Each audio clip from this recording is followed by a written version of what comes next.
Kapag ito kasi pinagdikit mo ang forma or inihawig mo na yun talaga sa biglang tingin ang dating Hilux Conquest, ay baka naman mabawasan ang benta ng Hilux Conquest. Siguro basically yun ang dahilan diyan kaya hindi idinikit yung hitsura.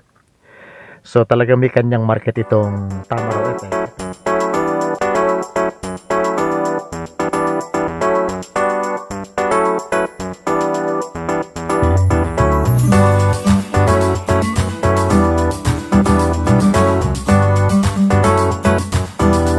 Muna tayo sa paggigitara at pagkanta dahil itong aking daliri ay medyo umaatake na naman itong aking paninigas ng mga daliri. Makikita nyo siguro ito dahil sa napakatagal na panahon na aking pagko-computer sa teklado, may 20 taon na sa ngayon kasi tayo nagtatype-type pa rin yan. Kailangan sa ating trabaho, so pahinga muna tayo balik naman. Tayo ay magbablog muna tungkol dito sa sasakyan at habang tayo nagpapahinga sa ating paggigitara. Yan, makikita nyo dyan, pumipitik-pitik, may stuck yung daliri, kaya medyo may hirap-hirap ng tumipa. So, ipapahinga muna at habang tayo nagpapahinga, tayo ay mag-ano muna itong mga sasakyan.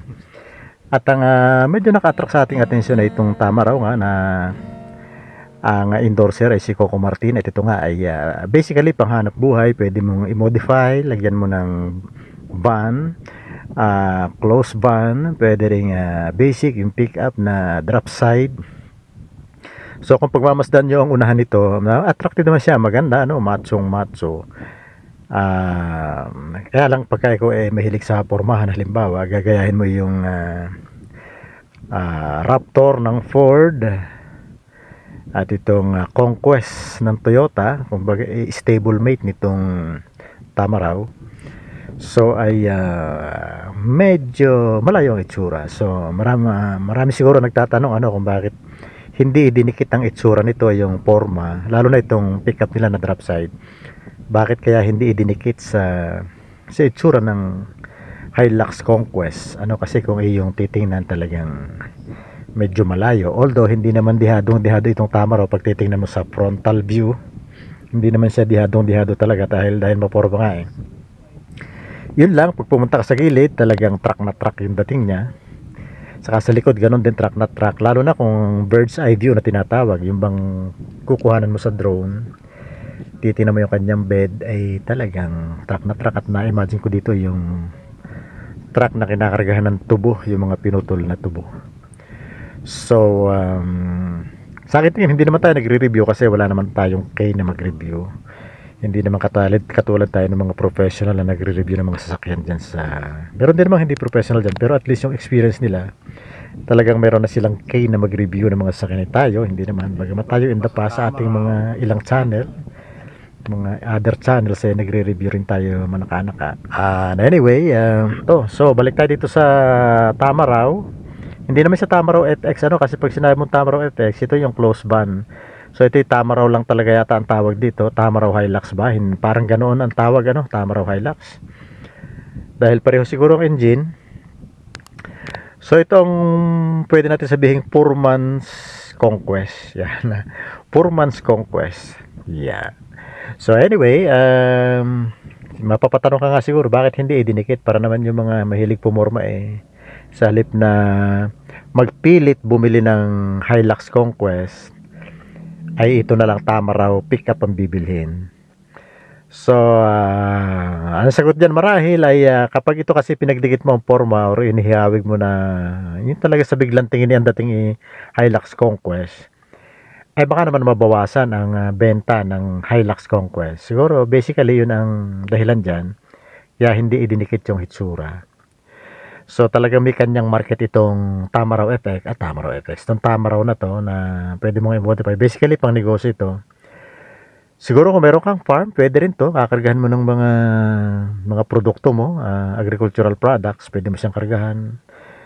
At kung ikaw naman ay merong mga shop, halimbawa construction shop, pwede mo rin siyang kargahan.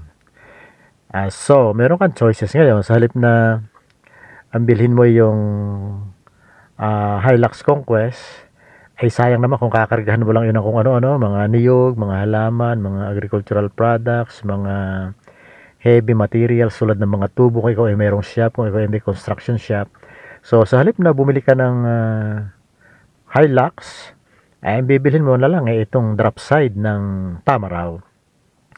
But come to think of it, siguro dahil mas hindi hamak na mas malaki yung Hilux, baka yung ibang may mga negosyo, ang bibilhin pa rin siguro nila yung base model naman ng Hilux. Kasi siguro baka mas malaki ang torque noon, mas malakas din ang horsepower, baka yun ang piliin pa rin nila over this. So, mas malawak kayo ng choices ng mga Toyota fans. Yung mga negosyo, pwedeng bumili sila ng medyo may formang tama raw, o kaya ay basic model ng Hilux. At yun namang gustong pamporma lang ang pickup, basically baka hindi sila bumili nitong tama raw na pickup drop side.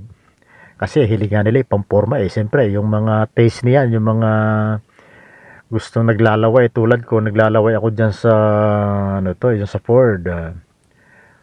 Ford Raptor yan, halimbawa, naglalaway ka sa Ford Raptor, naglalaway ka sa Conquest, at sa ano ba yung pickup na magaganda, Mitsubishi Strada. Meron bang bagong Mitsubishi Strada? Parang hindi ako aware, naiwanan ako ng panahon. Ito pala sa Mitsubishi Triton, medyo maangas-angas din ang dating nito, no?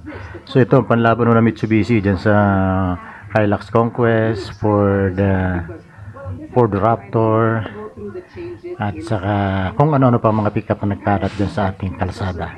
So ito pala kanilang bagong pickup, Mitsubishi Triton. Mukhang wala na yung kanilang ano ba sa Strada yan. Wala na itong Strada. Malaki to malaki itong Triton.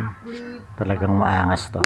Pinagdikit ang itsura nitong Tamaraw excuse me po. Kaya hindi pinagdikit tong itsura ng Tamaraw drop side at saka nitong Hilux Conquest, bagamat sila ay stable mates.